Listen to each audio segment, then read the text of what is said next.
Bertarikh 13 Jun 1971, satu operasi besar-besaran telah dilancarkan yang bernama Operasi Iblis, bertempat di kawasan Hutan Korbu, Sungai Siput dan Tanah Hitam. Di dalam operasi inilah Kapten Mohana Chandran, anak lelaki Welayutan, telah gugur ditembak oleh pengganas komunis yang beroperasi di kawasan tersebut. 13 Jun 1971, selepas 10 hari membuat rondaan untuk menjejaki pengganas komunis di kawasan hutan simpan Kinta. Pasukan 4 Regimen Ranger Diraja 4 RRD yang diketuai oleh mendiang Kapten Mohana telah menjumpai sebuah kem komunis yang dianggarkan boleh memuatkan seramai 50 orang. Namun demikian, kehadiran mereka telah disedari oleh musuh, maka berlakulah satu pertempuran yang begitu hebat di antara kedua-dua pasukan. Akhirnya Kapten Mohana telah terbunuh dan 2 anggota lagi turut tercedera. Apabila terdapat tanda kehadiran musuh di hutan simpan Korbu, Sungai Siput dan Tanah Hitam antara 8 Mei hingga 31 Mei 1971, satu kumpulan risik telah dibentuk. Risikan yang diterima ialah musuh baru sahaja memasuki kawasan tersebut, dipimpin oleh DCM Chong Kwai Hong, dikenali juga sebagai Chong Cho. Yang tidak diketahui ialah musuh sebenarnya telah berada di kawasan tersebut sejak 2 bulan sebelumnya. Kubu tersebut telah diperkuatkan dengan parit dan mempunyai dapur bawah tanah. Untuk memusnahkan musuh tersebut, satu pasukan telah ditubuhkan, iaitu Unit Combat Intelligence Squad ataupun USIS. Pelaton unit risikan gempur 4 RRD terdiri daripada 10 anggota diketuai oleh Kapten Mohana Chandran. Daripada pasukan 4 RRD, ejen khas kerajaan, Surrender Enemy Personnel daripada darurat pertama ataupun SEP, Special Branch dan anggota-anggota daripada 3 regimen risik. Mereka telah ditugaskan menyiasat pergerakan musuh di hutan Ulu Kinta, Perak. Kumpulan gabungan ini telah dimasukkan ke kawasan operasi pada 3 Jun 1971. Ia diketuai oleh Kapten Mohana Chandran dan dibantu oleh Lieutenant M. Donald Patrick John. Mereka telah bertolak dari Ken Suvla Line Ipoh dengan 2 buah trak 3 tan dan sebuah Land Rover pada jam 11 menuju Tanah Hitam Cemor melalui Ulu Kinta. Mereka berpecah di sebuah kawasan ladang berdekatan kem Brigade Utara Pasukan Polis Hutan di Ulu Kinta. Mereka bergerak 1 kilometer untuk bermalam di situ. Mereka bergerak selama seminggu dipandu oleh SEP, Surrender Enemy Personnel yang kebanyakannya berbangsa Cina. Satu ketika mereka keluar dengan bertemankan anggota ranger dan telah terjumpa satu penempatan orang asli. Mereka berjaya mendapatkan maklumat daripada orang asli tersebut dan ketika kembali kepada kumpulan besar, mereka berkata, "Kawan, kalau mahu selamat, lebih baik tidak usah pergi." Ranger Abang Bolhi, Abang Doladi menjawab, "Mana boleh buat apa, itu terpulang kepada pegawai saya." Salah seorang SEP itu telah meminta salah seorang orang asli tersebut untuk memandu pasukan ranger ke lokasi musuh dipercayai terletak di Sungai Kinding. Di dalam perjalanan, mereka telah bertembung dengan seorang lelaki orang asli dan 2 lelaki Cina. Setelah disoal siasat, ketiga-tiganya dilepaskan kerana pemandu orang asli tersebut mengenal pasti kesemuanya sebagai pencari biji yang selalu ditemuinya. Dia hanya sanggup membawa pasukan itu ke Sungai Kinding dan tidak berani pergi lebih jauh kerana pernah terserempak dengan satu kumpulan lengkap bersenjata berkekuatan sekitar 30 orang. Orang asli tersebut meninggalkan mereka dan pulang ke penempatannya. Malam itu pasukan berehat di Sungai Kinding. Pagi esoknya, beberapa kumpulan ronda telah dihantar oleh Kapten Mohana Chandran untuk mengenal pasti keadaan muka bumi dan mencari kesan-kesan musuh. Ranger Bolhi berada dalam kumpulan Lieutenant M. Donald. Pada hari itu, mereka telah terjumpa sebuah pondok. Di dalamnya, Ranger Abang Bolhi menjumpai sekeping kertas iaitu satu resit untuk pembelian chainsaw bertarikh 24 Mac 1971. Setelah menyerahkan resit tersebut kepada Lieutenant M. Donald, beliau turun ke kawasan basuhan berdekatan dan menjumpai sehelai kemeja hijau disembunyikan di situ. Lieutenant M. Donald kemudian mengarahkan Ranger Bolhi untuk bergerak ke lokasi Kapten Mohana Chandran dan menyerahkan baju tersebut serta memberikan laporan penemuan. Hari berikutnya iaitu 12 Jun 1971, mereka menyambung aktiviti mencari kesan musuh. Selepas berehat makan tengah hari, mereka berkumpul untuk mendengar arahan daripada Kapten Mohana Chandran. Selepas menyampaikan arahannya, kata-kata akhir beliau adalah, "Cuci senjata elok-elok, esok kita akan berperang." Kebanyakan anggota pasukan berasa kurang selesa dengan ayat tersebut kerana suara beliau juga agak lain ketika itu. Kata-kata itu juga mengganggu perhatian Ranger Bolhi ketika dalam perjalanannya pulang ke lokasi Lieutenant M. Donald. Untuk menyenangkan diri, beliau telah menjahit seluarnya yang koyak, tetapi kesemua jarum yang digunakan telah patah, hingga ke jarum yang paling besar. Semuanya membuatkan dia mula resah. Untuk melegakan hatinya, beliau telah memancing di anak sungai berhampiran. Beliau berjaya menangkap beberapa ekor ikan dan telah memasaknya untuk dimakan keesokannya. Walau bagaimanapun, beliau telah terlupa untuk membawanya bersama-sama ketika menjalankan rondaan keesokannya. Seperti dirancang, pada 13 Jun 1971, satu kumpulan ronda 15 anggota dengan 2 SEP telah keluar meronda. Mereka kemudiannya telah berpecah. Ranger Bolhi mengikut kumpulan Kapten Mohana Chandran bersama-sama Korporal Rahman bin Jaafar, Ranger Bajau, Anak Ladi dan Ranger Ali bin Jaafar. Kumpulan Lieutenant M. Donald pula terdiri daripada Korporal Osman bin Sharif, Ranger Zainal, Ranger Norsin dan Ranger Hasan bin Awang. Kumpulan ketiga pula dianggotai 5 orang diketuai oleh Korporal Musa. Ketika meronda, Lieutenant M. Donald meminta senjata M79 yang dibawa oleh Ranger Bolhi. Beliau memberitahu Lieutenant M. Donald untuk meminta kebenaran daripada Kapten Mohana Chandran. Selepas mendapat kebenaran, beliau telah menyerahkan M79 tersebut dan diberikan ganti selaras Stalin Sub Machine Gun seperti anggota lain kumpulan tersebut, kecuali Ranger Ali yang membawa Light Machine Gun LMG. Mereka meninggalkan kem pada jam 8 diketuai kumpulan Lieutenant M. Donald. Kumpulan Korporal Musa telah diberikan arahan untuk menjalankan serang hendap di laluan yang mereka ambil. Kumpulan itu terserempak dengan seorang lelaki orang asli sedang memburu dengan sumpitnya. Salah seorang SEP menghampiri orang asli itu dan bercakap dengannya. Selepas itu mereka meninggalkan Ranger Bolhi menjadi pendahulu untuk kumpulan Kapten Mohana Chandran. Beliau diikuti 2 SEP, kemudian Kapten Mohana Chandran, Ranger Bajau, Korporal Rahman dan Ranger Ali. Mereka dipisahkan daripada kumpulan Lieutenant M. Donald dengan jarak kurang daripada 10 meter. Kata Ranger Bolhi, "Saya sedang mengikut denai yang diambil oleh kumpulan Lieutenant M. Donald apabila saya terjumpa satu laluan yang bersilang dengan denai tersebut. Laluan itu sudah pun dilintasi kumpulan Lieutenant M. Donald tanpa mereka sedari.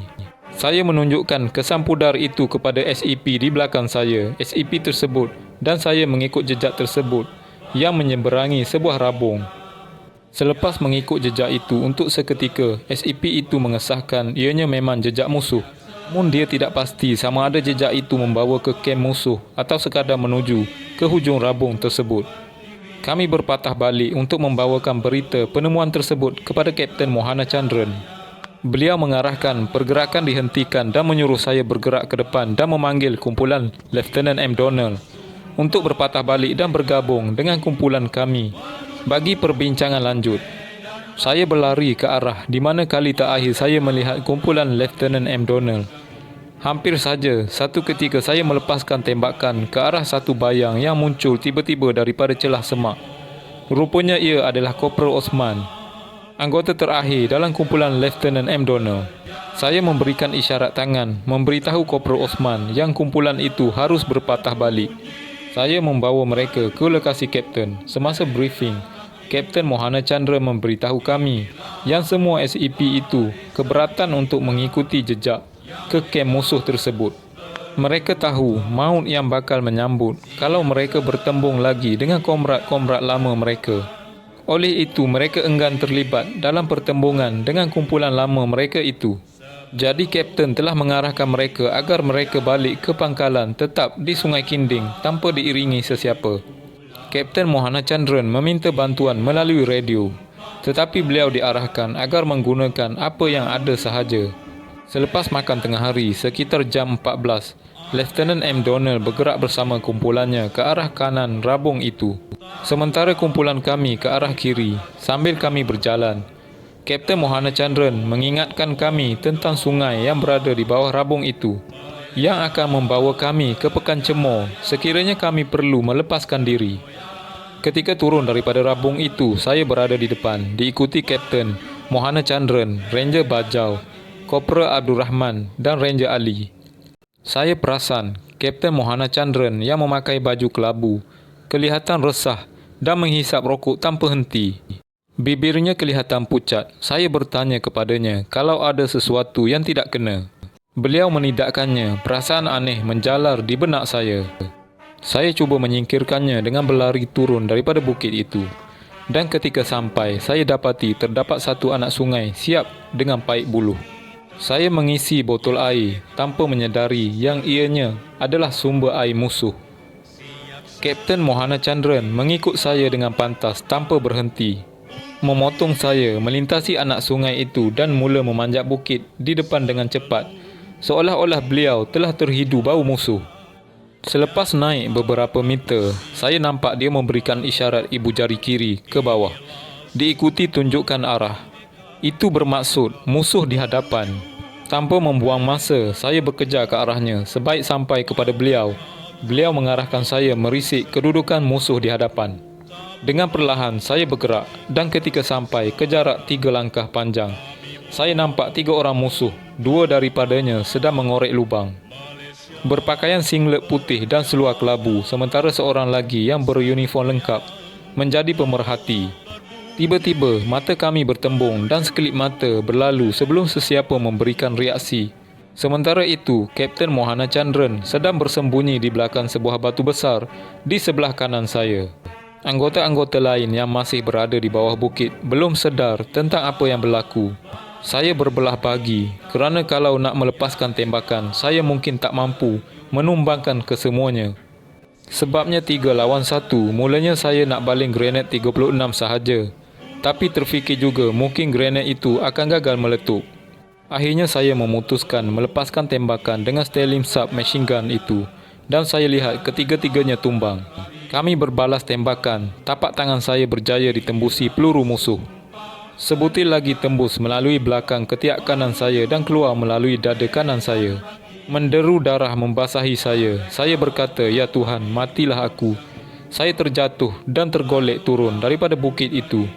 Dan ketika itu saya telah terhilang satu kelopak peluru. Di saat itu, Kapten Mohana Chandran pantas bergerak untuk melindungi saya daripada terus ditembak musuh. Beliau mula menembak ke arah musuh sebaik sampai ke kaki bukit. Saya disambut Ranger Bajau yang bertanya pada saya, "Apa dah jadi Bolhi?" Dalam keadaan pening, saya menjawab yang saya hampir mati dan saya telah ditembak. Ranger Bajau anak ladi sebaik mendengar perkara itu, segera melepaskan saya dan mula menembak ke arah atas bukit. Ranger Bajau kemudian berlari naik sambil menembak, sehingga beliau pasti beliau sudah berada dekat dengan Kapten Mohana Chandran. Kapten mengarahkan Ranger Bajau untuk memberikan tembakan perlindungan buatnya sementara beliau menghampiri kedudukan musuh. Arahan tersebut dituruti oleh Ranger Bajau yang melepaskan tembakan tanpa henti ke arah musuh yang sedang berkubu. Ketika ini, Kopra Abdul Rahman sampai ke lokasi tersebut dan mengambil kedudukan di sebelah Ranger Bajau dan turut sama menumpukan tembakan ke arah musuh. Sementara itu, Ranger Ali berserta LMG-nya mempunyai masalah menyeberangi anak sungai itu. Melihatkan ini, Ranger Bajau berlari turun dan mendapatkan LMG tersebut. Dia menukarkan Sterling-nya dengan LMG yang dipegang Ali.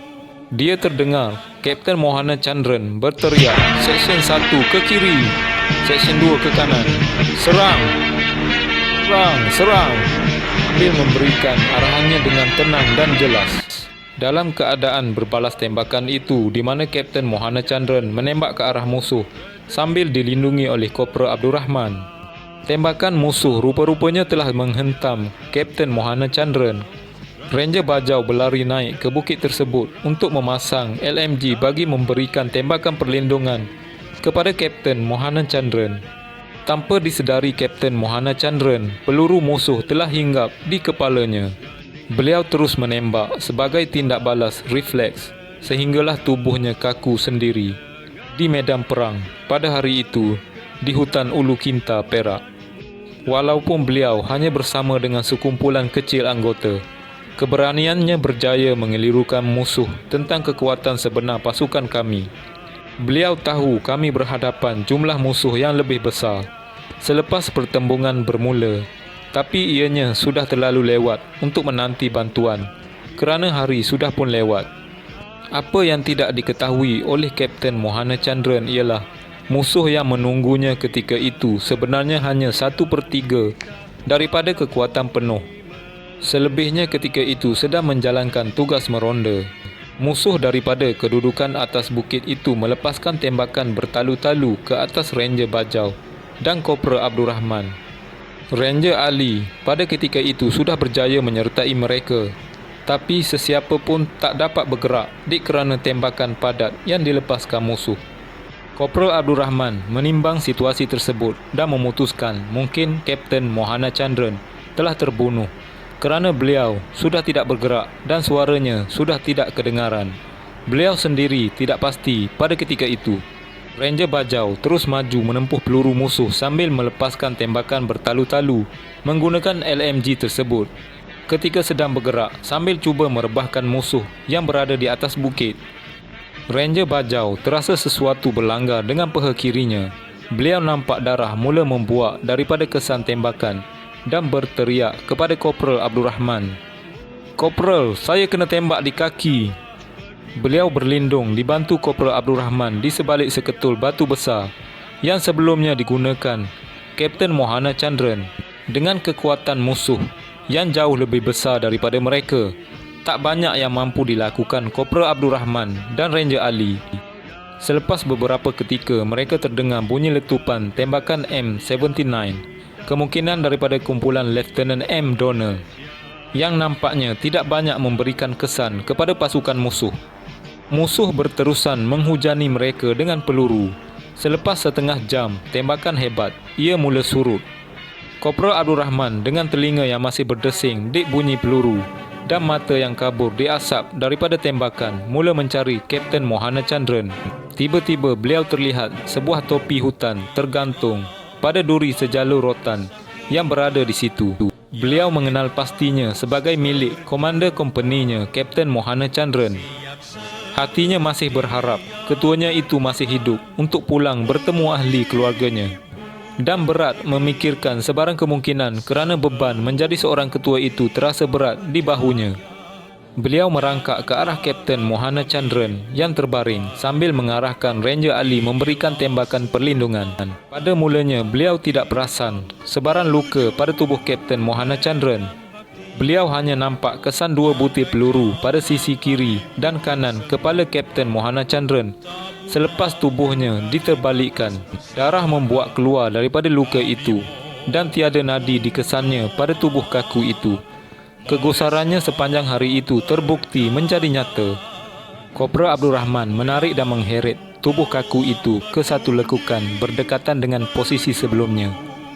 Beliau mengambil pistol, submachine gun, kompas, peta, jam dan semua amunisi Kapten Mohana Chandran. Beliau menutup mayat Kapten Mohana Chandran dengan daun bertam dan sebelum meninggalkan kedudukannya, beliau menjerit, "Kompeni B, tembakan perlindungan. Kompeni C, serang."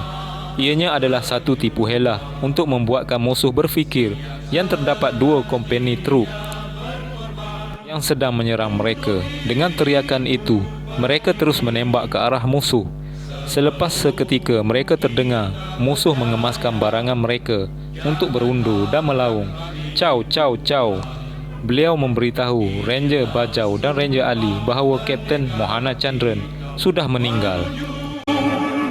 Dan bagi andai kata kami gugur semua, taburlah bunga di atas pusara, kami mohon